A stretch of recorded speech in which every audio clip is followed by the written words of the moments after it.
Hello YouTube. It's a very opportune time to record a video, obviously, while I'm driving. That was ironic, and no, it's not sarcastic. It's ironic because I didn't insult anyone. That was a little tough distinction. I had to go over again recently, and if that's not confusing enough, ironic takes on a few different meanings when it's in cinematic / literal literature context. Phone fell, sorry about that. But what's up, guys? It's been some time, but I am forcing myself to film here, and that's why I found some time to do it while I'm driving. I just realized I have to go grocery shopping, and I just passed the grocery store, so I guess I'll have to go to another one so I can finish this video, because I don't even want to mess with editing yet. It's pretty bad, right? Anyway, life has been a lot of work lately. I have been pushing myself. I have been being pushed. I am being pushed, and just trying to maintain some balance. I'm not gonna say I haven't been, but it's been very on and off. I go 100 at work, and then 100 at just being as lazy as possible when I'm not. So, yep, some balance there would be needed. I think I've learned some things from these last 2 weeks, from stuff I've struggled in at work specifically, and I thought I'd share it because it's more about a lesson learned when you're in the situation of doing something new, or doing something that you're not used to doing. Essentially, what I learned is, obviously you consult someone that knows what they're doing. Perhaps now that's less relevant with ChatGPT or whatever, but I think what you ask matters, right? And what I found was, or looking back, what could have made this new task, this new responsibility I had, go easier and not have me lost on what I have to do and figuring stuff out on my own, because essentially, I mean, even at some points where things get when things get too difficult, there will be no one to teach you. But essentially, how you can break down any problem or anything you have to figure out or calculate or make a decision on is you ask yourself 2 questions. What do I need to know in order to answer this question? Because sometimes you get a difficult task, a difficult question or something, and we immediately give up, and we would maybe even sometimes say, shit, I don't know enough about this, or I'm not qualified to answer this, or I can't answer this. And really, that's a jump to, I guess exasperation, or not really feeling confident in being able to solve your own question, feeling confident that you can come up with a solution. So Obviously the first part is realize that you can come up with a solution. But what you don't know is the inputs, the pieces of information that you need in order to make that decision. And as I'm saying that, it kind of reminds me of Henry Ford and that case where he was asked, I think he was like in trial in the court or something, and he was asked like very basic questions and he didn't know the answer to them, even though he was like a super successful businessman, and people were ridiculing him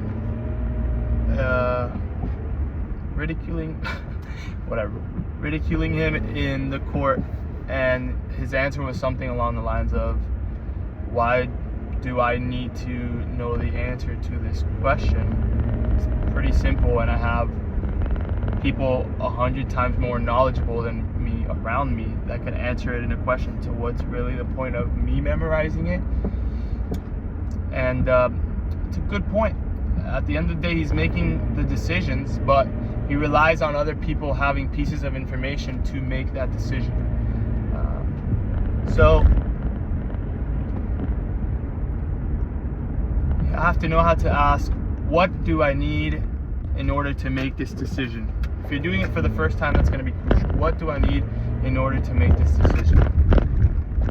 What do I need to ask? What do I need to seek out? That's crucial. And then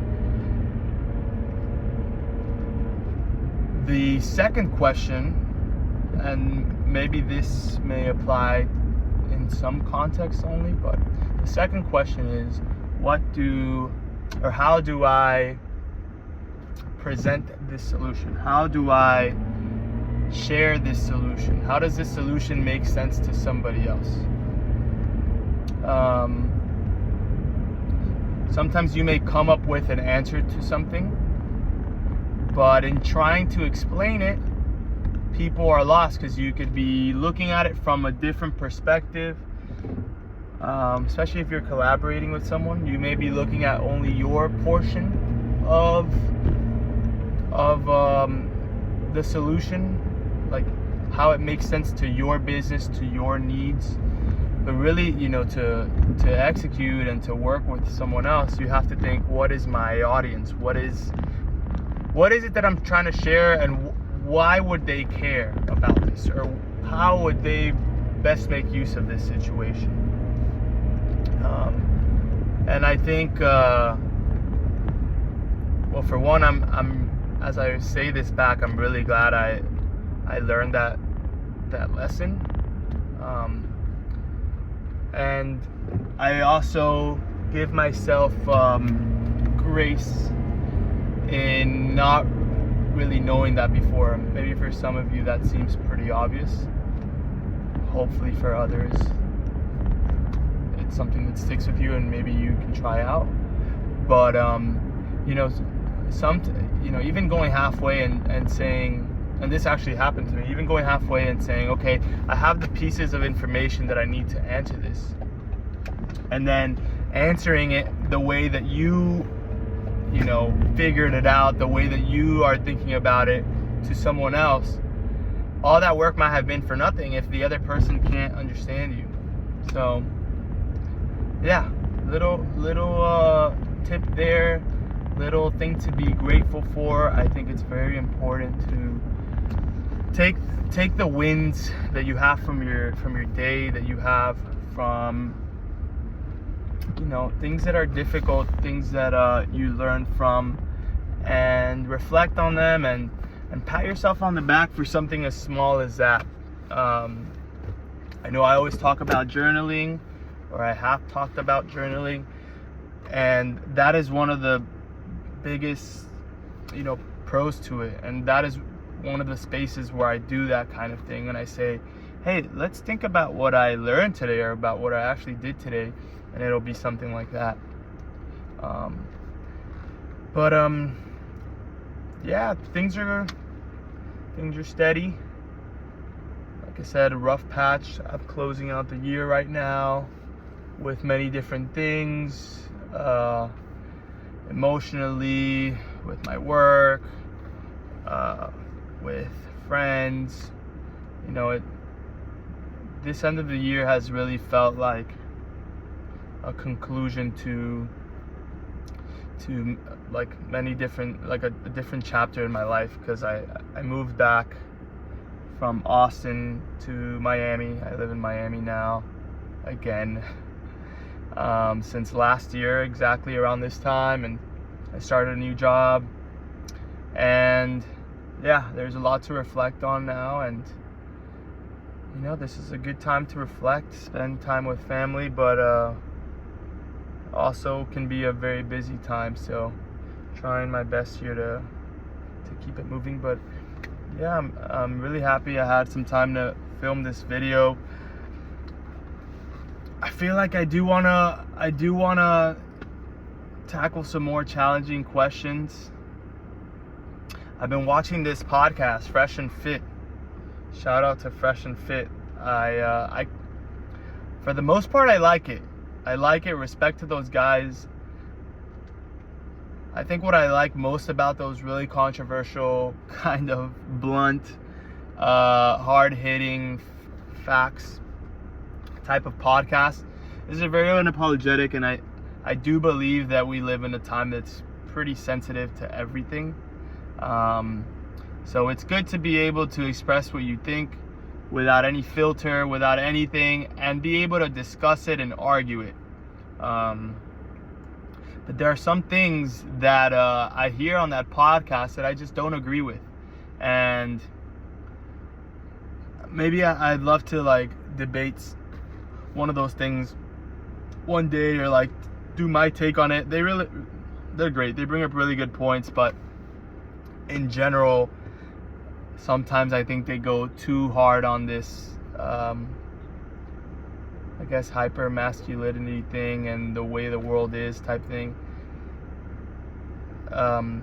It's not entirely false, but it's based on a lot of extremes, and it's hard to, I think, integrate that for the everyday person.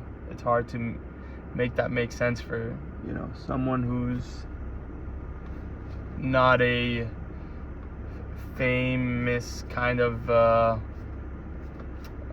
guess like millionaire or extremely wealthy person, or alpha male, right? Like someone who's not doing all that crap is not going to relate to it, and it's why that's important, and it's not a cope, is not everybody wants to be that. I can't say myself. I can't say I don't want to be that because, to be honest, money is kind of important to me, and social status is important to me. Fitness is important to me. So to me, it makes a lot of sense, but maybe to some other people that's not on the top of their list, and it's mainly connection with someone else and being themselves. I don't know. Maybe I'm just trying to advocate for the other side. I try to do that a lot. I try to bring like balance to conversation, but they do bring up a lot of good points. Like if I feel like most people could believe that you should always be improving and should always be bettering every aspect of your life, and inevitably that leads to more money, being better fitness, having a better social circle, having more respect, having love from your family, having good health, having good relationships, romantic relationships, of course. So if you do all those things,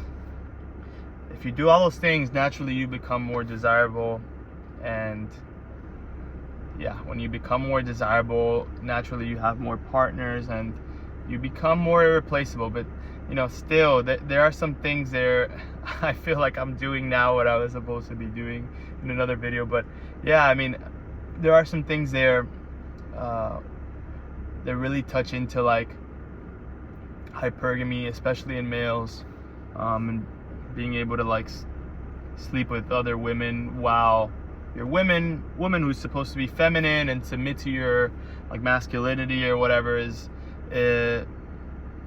should be okay with it. In certain like one episode I saw, the one about can black people be racist, there was some people on the panel, some girls, like saying like, oh, if my man cheated on me and he's like a top 1% man type shit, I would not give a shit, because at the end of the day he's coming back to me, he's paying for all my expenses, he makes me feel like a princess, and I know that for him is just physical, and he's coming back to me at the end of the day, so joke's on you type shit. I don't know, some women think like this. I don't know.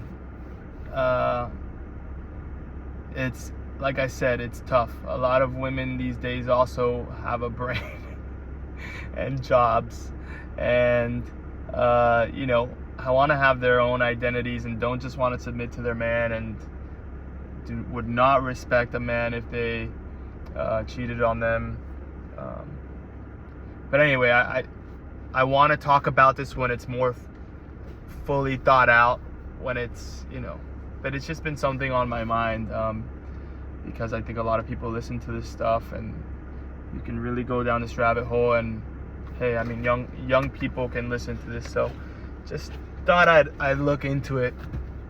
But yeah, this has been fun. I'm glad I recorded this. I'm glad I'm still doing this. I will see you guys soon.